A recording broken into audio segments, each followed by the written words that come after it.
Well, U.S. Senator Jerry Moran of Kansas joins us now with his outlook on these moves and more. And thanks for your time, Senator, as always. There is a lot going on in agriculture. I don't have to tell you that. Let's start with the FSA offices reopening and what this holds for our producers.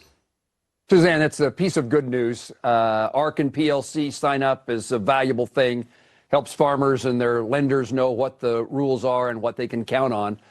But we still really need to open up government. I'm sure this is going to be a kind of a rocky opening. We don't have enough people working in FSA offices across Kansas, across the counties in the country to begin with. But I'm delighted that they're taking this step. They found the money necessary to get those offices back open and give farmers a chance to get the paperwork completed that will set the stage for some assistance down the road. And we're looking forward to that happening. And we've notified our farmers in Kansas. And there's a bit of relief that's out there as a result of that. Well, another big focus for the industry, Senator, has been buying Argentinian beef as a solution to lower U.S. beef prices. A lot of pushback from cattle groups on this. Your thoughts here on this concept? No, we're in the business of exporting beef in Kansas and across the country, and we need the markets around the globe as compared to encourage any additional imports of beef to the United States. We've had this conversation. I met this morning, invited my colleagues, Senator Bozeman, the chairman of the Ag Committee, and Senator Hoeven, the chairman of the Ag Appropriations Subcommittee, to join me in a meeting with Jamison Greer, the USTR ambassador.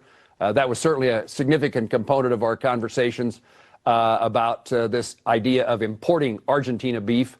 It doesn't, I mean, we're waiting for an announcement. I thought maybe by the time you and I visited this morning that USDA Secretary Rollins would be telling us what's in line.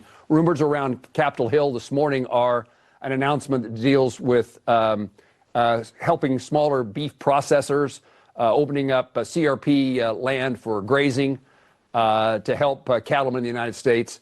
And I guess the big question is where did this issue of Argentina or other beef imports land?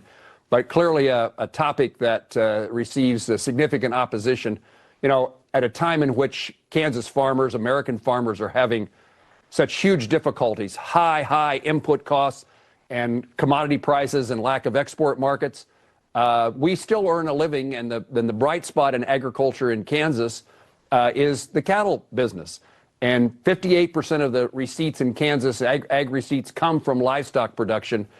It's a significant component of and the only bright spot in agriculture today. And we don't want to do anything to change that, to mess that up at a time when the row crop side of things is so challenging. And most cattlemen in Kansas would say, we'll let the markets kind of sort this out.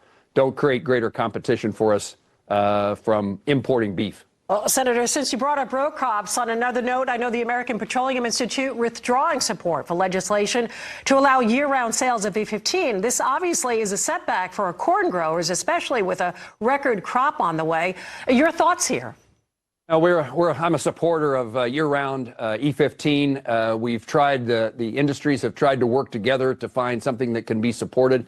I think that the general thought has been that it's hard to get that industry to support growing the renewable fuels industry, but it is a significant component at a time when producers, row crop producers, are in such difficult circumstances. You mentioned obviously corn and in Kansas grain sorghum, and that's an important component input to what we do in ethanol, renewable fuels in Kansas, soybeans.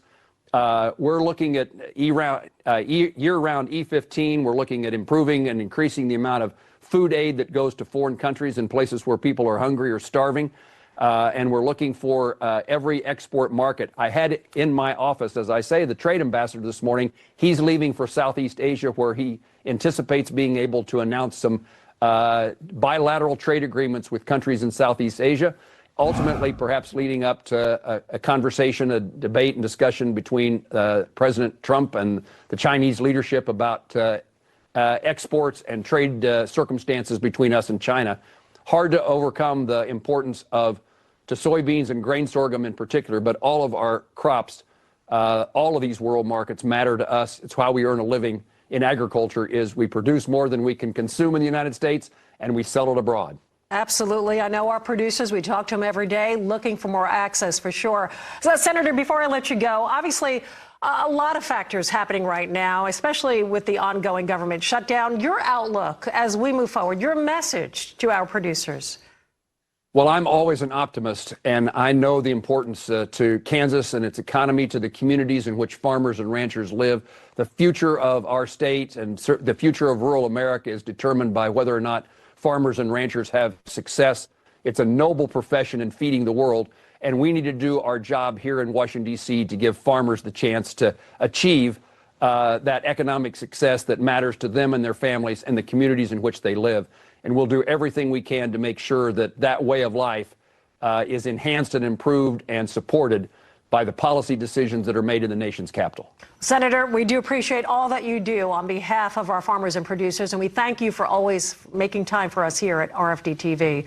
U.S. Suzanne, Senator, thanks. You bet. I love the network. Thank you. We appreciate you. Thank you. U.S. Senator Jerry Moran of Kansas, thank you again for your time.